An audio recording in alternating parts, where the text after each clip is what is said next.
सेनापति कार्तिकेय, आप यहाँ? कृतिका लोक में आपका स्वागत है।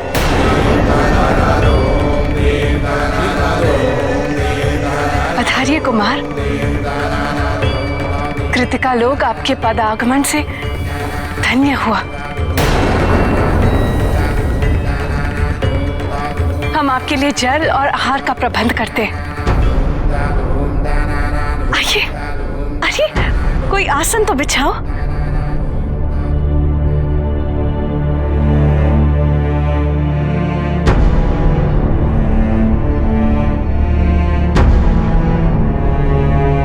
विराजिए सेनापति।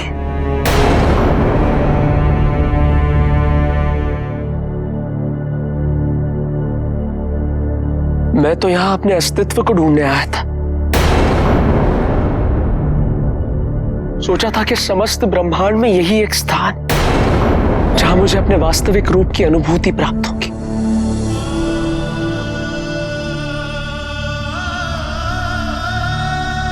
यही मुझे अपना खोया हुआ बालपन प्राप्त होगा।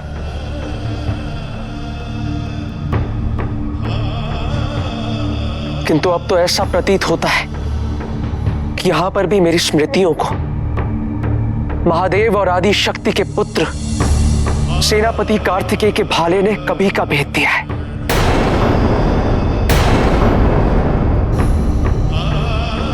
ये आप क्या कह रहे हैं? आपके इस प्रकार स्वागत का ये तात्पर्य नहीं था। कार्तिकेय पुत्र, कार्तिकेय, कार्तिकेय पुत्र, ये हमसे क्या हो गया? वो हमारे पास दुखी मन से आया था, हमने उसका मन और दुखी कर दिया। ये क्या हो गया हमसे? देवी, कुमार इस समय व्याकुल है, किंतु आप चिंता न करें, मैं हूं उनके साथ। जैसे ही उनका मन शांत होगा तो मैं उन्हें पुनः यहां ले आऊंगा। आप चिंतित न हो।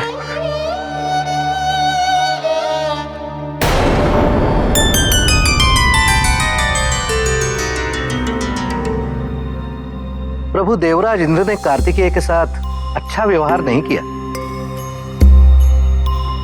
अहंकार तो एक बात है, किंतु उसमें किसी के आत्मसम्मान को, किसी के आत्मविश्वास को ठेस पहुंचाना उचित नहीं है। और इतना ही नहीं, अब तो सारे देव इस भ्रम में पड़ गए हैं कि कार्तिकेय ने युद्ध में कोई भी महत्वपूर्ण योगदान नहीं दिया। ये इंद्र का अहंकार नहीं, उनकी असुरक्षा है देवर्षि। जिनको अपने सामर्थ्य पर विश्वास नहीं होता, वो अपने पद को ही अपना अस्तित्व समझने की भूल कर देता है।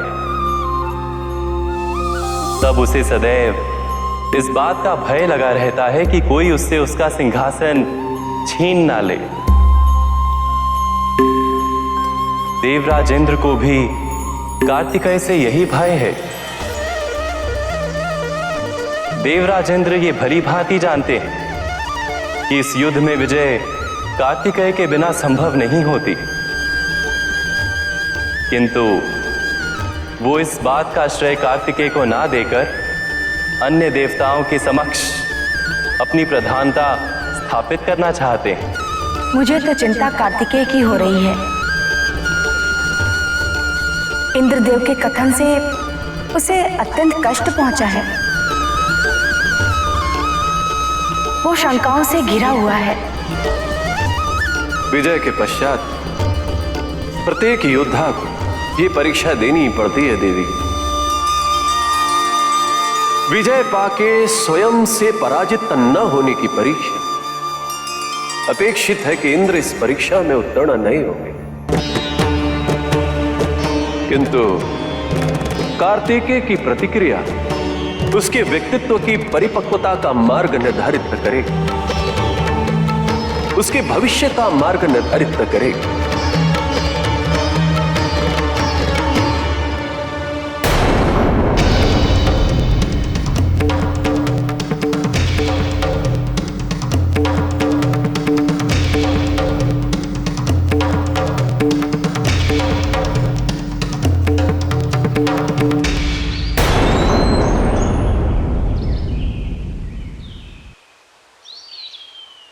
मैंने कहा था ना आपसे, मुझे अकेला छोड़ दीजिए।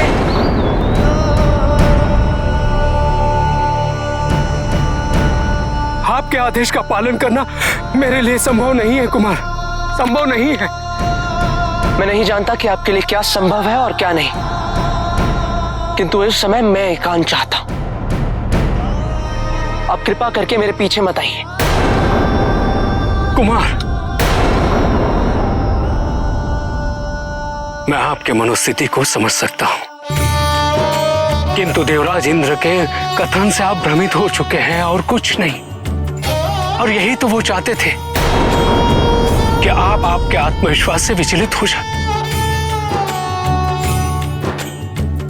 सोचिए कुमार, महादेव और माता पार्वती का पुत्र होने का सौभाग्य इस संसार में किसी को प्राप्त नहीं हुआ है। उनका पुत्र होना आपकी अयोग्यता नहीं है, आपका गौरव है। उनकी शक्तियां, उनकी सुरक्षिता आपको मिलना स्वाभाविक है और यही आपका अधिकार भी है कुमार। इसकी तुलना करने की आवश्यकता नहीं। और सत्य तो यह है कि सूर्य को भी रात का अंधकार मिटाने के लिए चंद्रमा की आवश्यकता होती है। यदि चंद्रमा अयोग्य होते तो उनकी आवश्यकता ही नहीं होती, किंतु सैकड़ों तारे मिलकर भी एक चंद्रमा की कमी भर नहीं सकते कुमार। मैं कोई तर्क वितर्क नहीं करना चाहता, किंतु आप मन ही मन वही कर रहे हैं कुमार। नंदी, मैंने आपसे आग्रह किया, किंतु आपने वो माना नहीं। और अब मैं आपका गुरुपुत्र होने के नाते आपको इस क्षेत्र बंधन में बांधता हूं। नहीं कुमार, ऐसा मत कीजिए। मेरे कर्तव्य से मुझे वंचित मत कीजिए कुमार।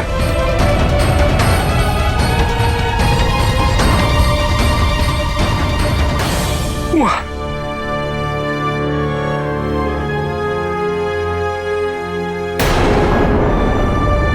अब मैं क्या करूं? मैं इस क्षेत्र बंधन का उल्लंघन नहीं कर सकता, किंतु इस अवस्था में कुमार को अकेला छोड़ना उचित नहीं होगा।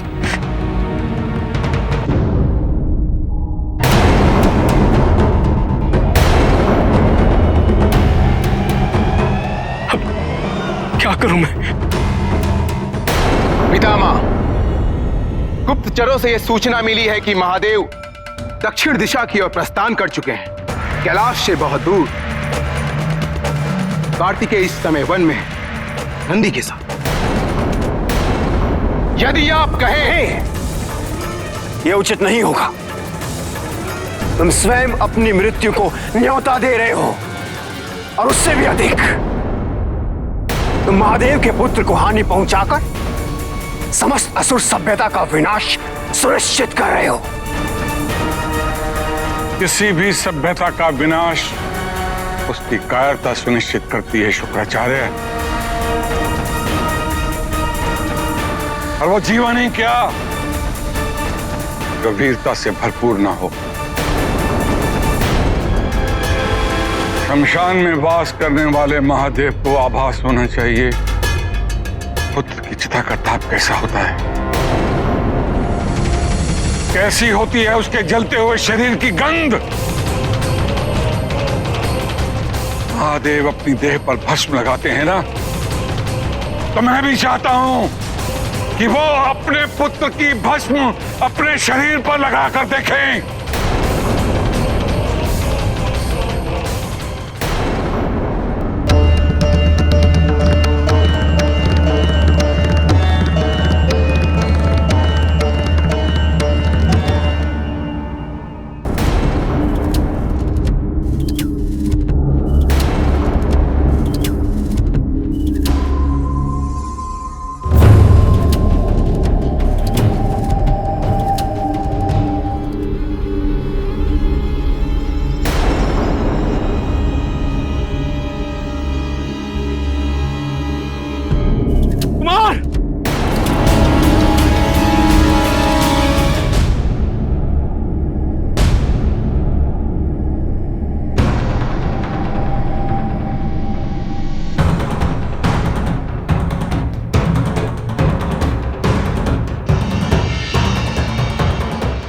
उठाओ शस्त्र, करो मेरा सामना।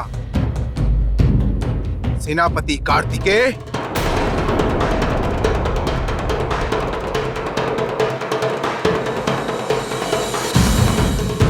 सेनापति नहीं हूं मैं, तेरे पिताश्री के कातिल तो हो। वो एक युद्ध, उसी युद्ध को समाप्त करने आया हूं। वो युद्ध समाप्त हो चुका है तारे, और जिसे पराजित होना था वो पराजित हो चुका है। नहीं सेनापति कार्तिकेय, इस युद्ध का परिणाम जय और पराजय से नहीं, तुम्हारी मृत्यु से निर्धारित होगा। जब तक तुम जीवित हो, युद्ध में विराम नहीं लग सकता।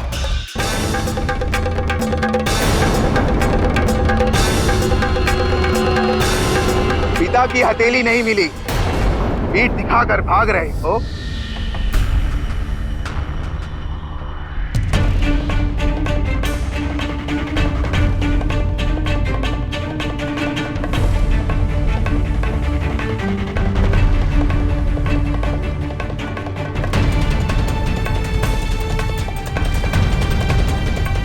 कार्तिकेय,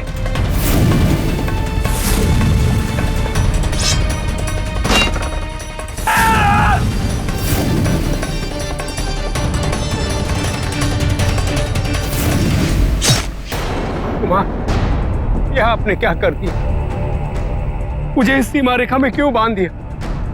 मुझे पूर्ण विश्वास है कि आप किसी भी परिस्थितियों का सामना कर सकते हैं, किंतु मैं इसलिए चिंतित हूं कि आज आपकी मनोस्थिति ठीक नहीं है। प्रभु, कुमार संकट में, उनकी रक्षा कीजिए प्रभु, उनकी रक्षा कीजिए।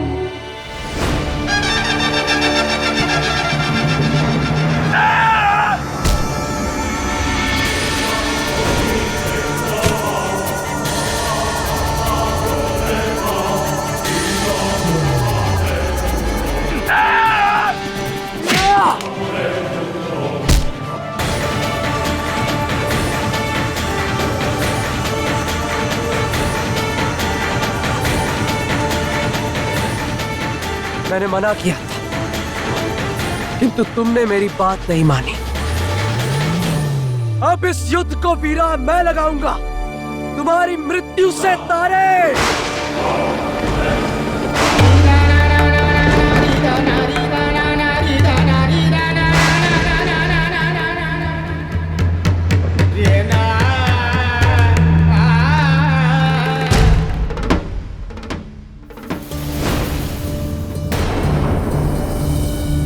आज ना ही मेरे पिता की हथेली है और ना ही मां द्वारा दिया गया अस्त्र। तुम्हारे लिए मुझे किसी की भी आवश्यकता नहीं।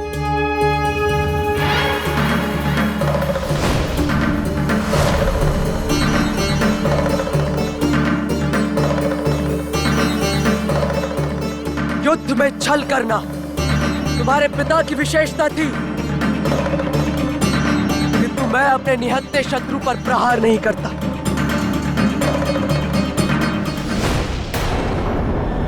प्रभु, ये दो योद्धाओं के बल का नहीं, अभी तो उनकी कुंठाओं का द्वंद्व युद्ध है।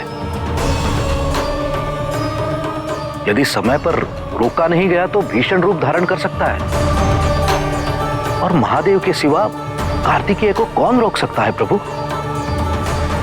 महादेव को जब कार्तिकेय की मनोस्थिति ज्ञात है तो वो कार्तिकेय को समझा क्यों नहीं रहे? यदि उन्होंने कार्तिकेय की शंकाओं को पहले ही दूर कर दिया होता तो ये स्थिति उत्पन्न ही नहीं होती। महादेव प्रत्येक व्यक्ति को स्वेच्छा का पूरा अधिकार देते हैं। वो कार्तिकेय को भी यही अवसर प्रदान करना चाहते हैं ताकि कार्तिकेय स्वयं सही निर्णय लेना सीख सके, अपने अस्तित्व की पहचान कर सके। महादेव और देवी पार्वती की छाया से निकलकर स्वयं की पहचान बना सके।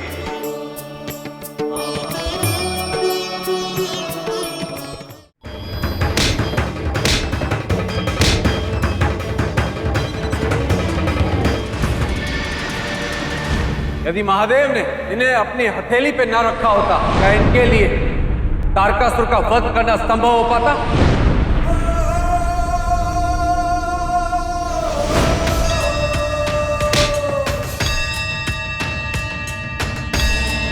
सेनापति कार्तिकेय, आप यहाँ?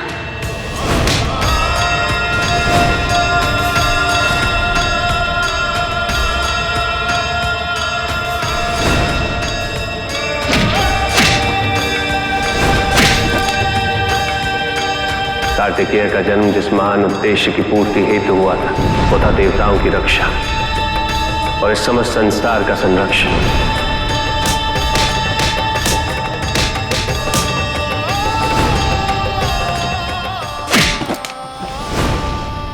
क्या आप इस विजय का श्रेय अपने से कहीं अधिक अपने माता पिता को नहीं देना चाहेंगे?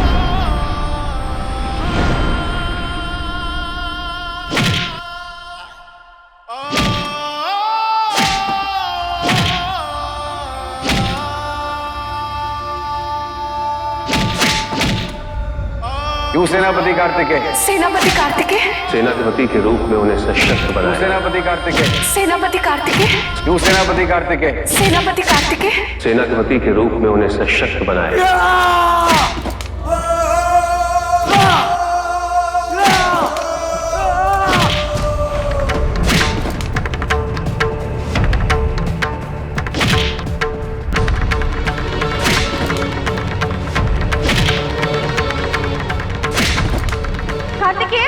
पुत्र रुको, रुको कार्तिकेय। कार्तिकेय!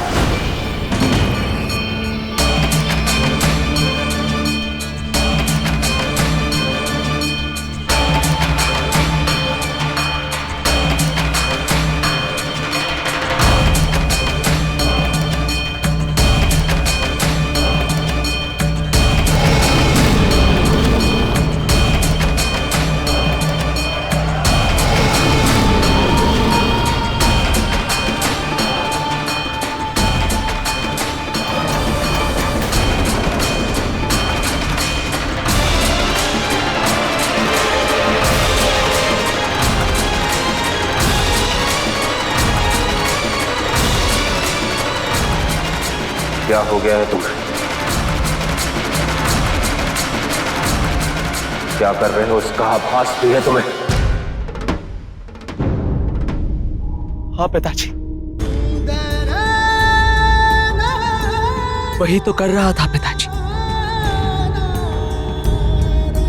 जिसके लिए मुझे प्रशिक्षण दिया गया।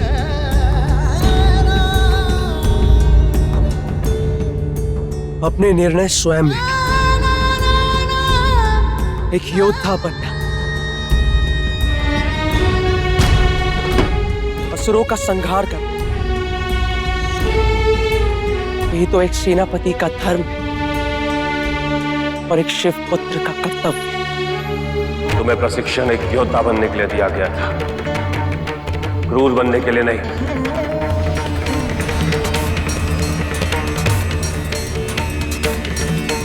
जब देवताओं की रक्षा हेतु मैंने किसी असुर को मारा,